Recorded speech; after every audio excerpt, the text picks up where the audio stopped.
তীব্র ভূমিকম্পের ২৪ ঘন্টা পেরোতেই আবার কেঁপে উঠল বাংলাদেশ। সাভারের আশুলিয়ার বাইপাইল এলাকায় সকালে অনুভূত হয়েছে মৃদু ভূমিকম্প।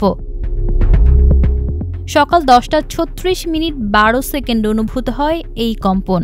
আবহাওয়া অধিদপ্তরে ভূকম্পন পর্যবেক্ষণ কেন্দ্রের কর্মকর্তা বলছেন, ভূমিকম্পের মাত্রা ছিল রিক্টার স্কেলে ৩.৩ আর উৎপত্তি স্থলও বাইপাইল। এর আগের দিন শুক্রবার সকাল 10:38 বড় ধরনের ভূমিকম্পে কেঁপেছিল রাজধানী ঢাকাসহ দেশের অধিকাংশ এলাকা। সে ঘটনায় প্রাণহানি হয়েছে শিশুসহ 10 জনের, আহত হয়েছেন 6 শতাধিক মানুষ। সবচেয়ে বেশি 5 জন মারা গেছেন নরসিংদীতে, ঢাকায় 4 জন, নারায়ণগঞ্জে 1 জনের মৃত্যু হয়েছে। ভূমিকম্পের আতঙ্কে ভবন থেকে লাফিয়ে পড়ে আহত হয়েছেন অনেকেই। কোথাও কোথাও ভবন হেলে পড়েছে, দেখা দিয়েছে ফাটল।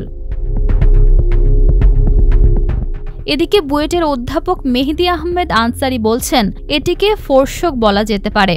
বড় ভূমিকম্পের আগে ছোট ছোট যেসব কম্পন হয়, এটি সেগুলোরই একটি।